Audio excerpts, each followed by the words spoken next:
Happy birthday, anak! Anong wish mo sa birthday mo? Ang wish ko, sana magka-tablet na ako para makapaglaro na ako ng Roblox. O sige, pag natulog ka, pagkagising mo, may tablet ka na. Talaga, Nay? Matutulog na ako. Excited na ako. Totoo nga. May tablet na ako. Happy birthday, anak! Ang bilis mo naman lumaki. Teenager ka na agad. Anong wish mo sa birthday mo? Hindi na ako mag-wish ng mga bagay, Nay. Ang wish ko lang, sana maging happy family tayo palagi. O sige, matulog ka ha. Pagkagising mo, matutupad yung wish mo. Opo, Nay. Nay? Nay? Nay? Ba't walang tao dito? Kuya? Ate? Teka, si Kyle ba yun? Lumabas ba sila, nanay? Nay? Kyle? Anong ginagawa mo dito sa labas? Hinahanap ko po sila, nanay. Oh, Kyle! Nandiyan ka lang pala. Balik ka na dun sa bahay. Naghihintay na si nanay. Talaga, ate? Yay! Tita, sama na kayo. Sige, tara. Kyle! Nay, happy family na ba tayo? Oo naman, anak. Yay! Scarlett? Anong nangyari sa kanya? Patay na si nanay, pati yung dalawa naming kapatid. Namatay sila nung birthday niya. Kaya tuwing magbo-birthday siya, sila yung hinahanap niya. Grabe pala yung trauma. Anak, malapit na tayo magsama. Talaga, Nay. Sobrang miss ka na namin, Kyle. Excited na kami, Kyle. Excited na rin ako, mga ate, kuya. Ate, makakasama ko na sila, nanay. Matutupad na yung birthday wish ko. Kyle, kain ka na dito. Celebrate natin yung birthday mo. Kyle, kain na. Sino ba batang yun? Kyle! Kyle. Nay! Oh, anak, napapalo ka? Nay, yung inaanak ko, nasa labas. Wala akong pera. Sige. Asan na kaya si Ninong?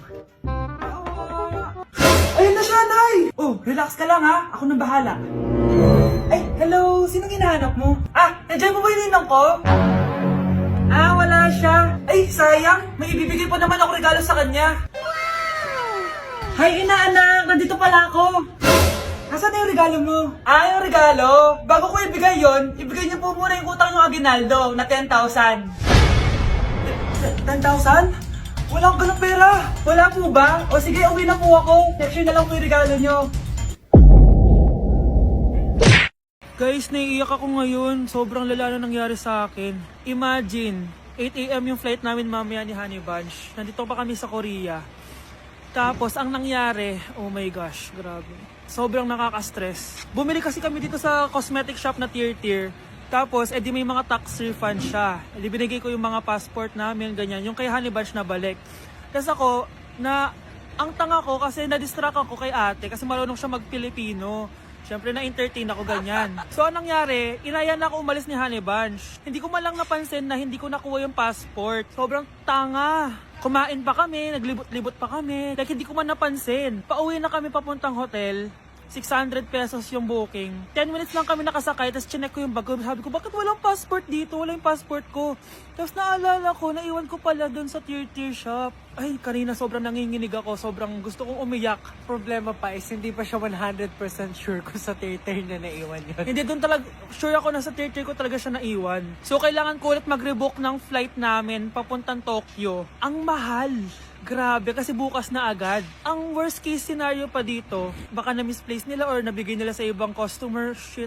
Pumunta kami sa police station dito, tinawagan nila yung mga staff kaso hindi na daw kaya. May tumutulong sa amin kanina kaso hindi na talaga siya pwedeng buksan.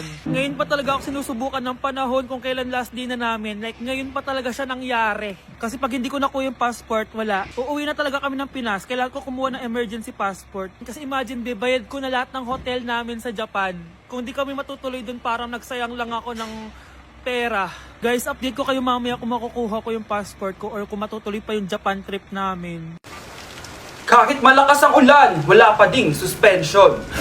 Wala pa ding suspension? O anak, pumasok ka na. Ayoko, Nay. Magsususpend din naman. Ang tamad mo talaga. Kaya ka bumabagsak eh. Pumasok ka na. Sige na nga, papasok na ako. Oh, be, napatawag ka. Lakas ng ulan, be. Papasok ka ba? Wala pa suspension, di ba? Huwag na natin hintayin mag-suspend, be. Huwag na tayo pumasok.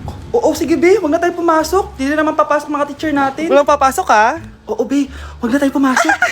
Hello, pre. Nasaan na kayo? Papunta na ako ng classroom. Nasa bahay kami, pre. Anong ginagawa mo dyan? Ha? Bakit nasa bahay Di ka ba updated? Suspended na daw yung klase. Basa-basa ka kasi. Bakit kayo lang nag-suspend? Nakapag-swimming na ako dito, oh!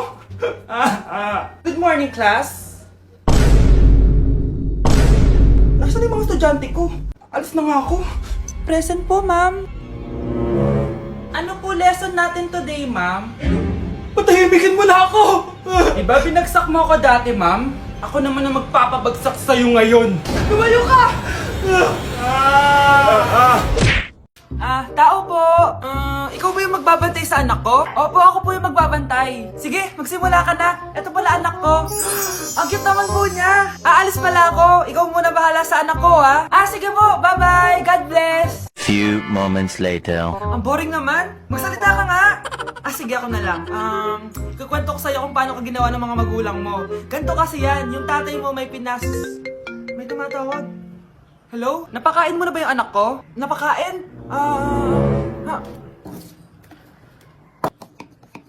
Ito! Kumakain na siya! Okay, sige. Good baby. Papainumin na kita ng vitamins mo, ha? Oh, baby, lunukin mo to, ha? Baby? Baby, ba't di ka na umihinga, baby? Baby, ilabas mo! Ilabas mo! Dito na ako! Ilabas mo! Ilabas mo! Anong ginagawa mo sa anak ko? Tatawag ako ng pulis! Ipapahuli kita!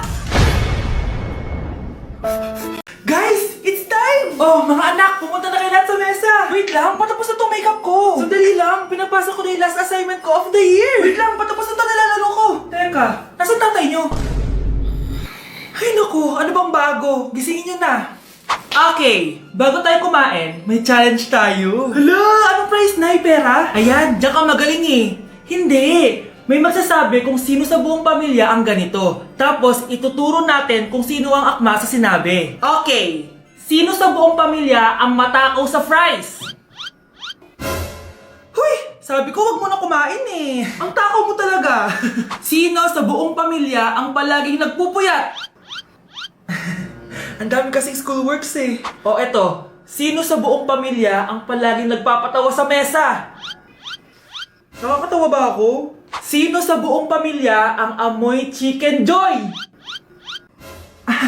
Favorite ko kasi itong chicken joy eh. Sino sa buong pamilya ang malilibre ng Jollibee? Ayan, diyan kayo magaling. O eto, sino sa buong pamilya ang the best maghanda ng pagkain? Ay sus! At dahil dyan, kumain na tayo!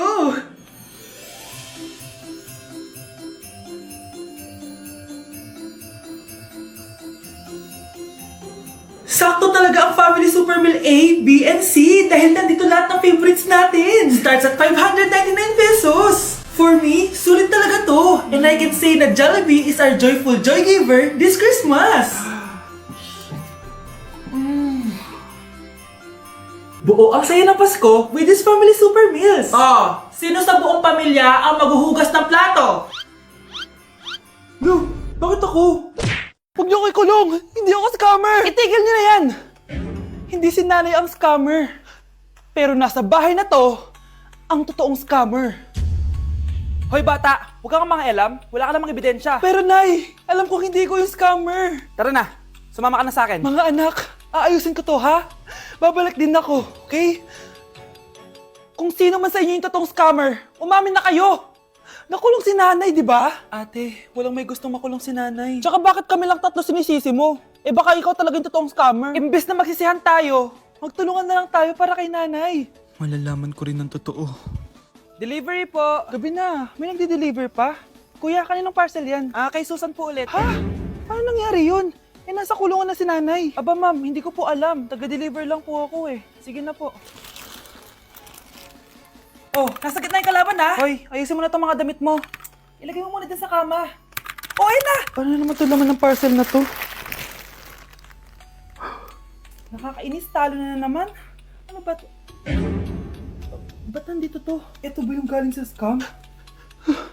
Sabi ko na nga ba? Ikaw yung scammer! Ate, hindi ako yung scammer. May parcel na dumating at nakapangalan kay nanay. Di ba pang computer to? Ikaw lang naman mahilig mag-computer dito eh. Ano na namang scam ang ginawa mo? Pasalamat ka, minor de edad ka pa. Bawal ka pa makulong. Pasensya na sa ginawa ng anak ko. Pagsasabihan ko to. Basta wag na uulitin ha. Ako na magbibigay sa mga may-ari neto. Sige na. Ang galing mo talaga. O ito, sino to cellphone? Akin tong pera. Mas kailangan ko to. Galingan mo pang mang scam para mas marami tayong makuha. Bahala sa'yo. Makakaasa ka.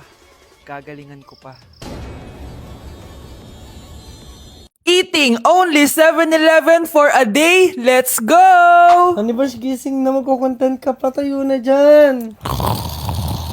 Ala, Good morning guys! So, ginising ako agad ni Honey Bunch. 11 a.m. na. So, magbe-breakfast tayo. Alam niyo na kung saan. Papunta na kami. And yung 7-Eleven dito guys, sobrang layo. Like, sa kabilang barangay pa. Hulaan niyo kung nasan ako.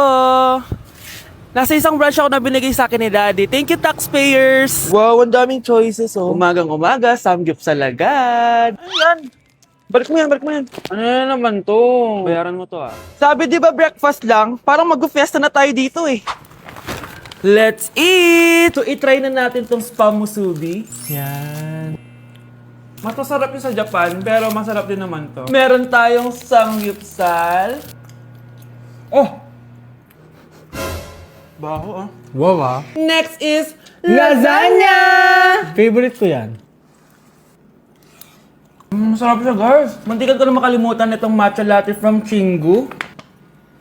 Di ko siya gusto, parang lasang artificial. Sarap niya! Two types of people. Ubus namin. Baka sabihin niya, hindi namin inubos. It's lunchtime, guys! So, kakain na naman tayo. Bosh, gusto ko ng pad thai.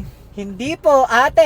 Kaya nga 24 hours 7-Eleven challenge. May kinikrave na akong ibang pagkain, pero 7-Eleven pa rin tayo, guys. Malay mo may pad thai sa 7-Eleven. 7-Eleven. Let's go! Excited na akong kumain. So, nandito na tayo sa second branch ni Daddy. Yes, kung di tatanong guys, contractor po yung tatay ko. Tara. Wow, parang ang sarap nito. Ano na naman to? Bakit ang dami na naman? Ito yung kinuha ko kasi patay gutom ako. Water check. Mountain Dew Zero check. Another mukbang. 100 kilo challenge. Tinahin natin Itong Gogi Mandu. Ganito yung tsura niya, parang siyang siomay. Sarap! Dito ko lang to natitikman. Wow, ang daming laman. Liempo. Sa akin, chicken. Kimchi rice talaga? Bumili din pala ako ng laing. Laing.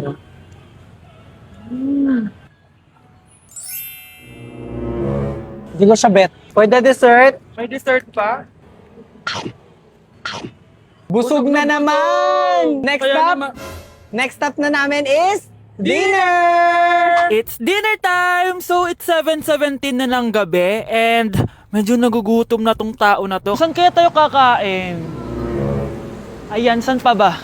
May sisig, oh. Let's eat this. Guys, may Bicol Express. Okay, mukbang na naman. Kuya, pabili nito lahat. Okay guys, mag-haul na naman tayo, no? Tara! Guys, una natin titikman nitong chicken fillet nila. Parang, Parang family chicken nga. Sarap. mana natin ng bulgagi. Sarap, di ba? Sarap! Unboxing! Sana secret. Oh my gosh! Ang sarap nito! Ngayon lang namin na-explore yung mga pagkain sa 7-Eleven sa Pinas. Sausaw natin to sa sabaw ng Bicol Express. Okay, next naman namin natitikman na itong sisig. Masarap naman pag maasim.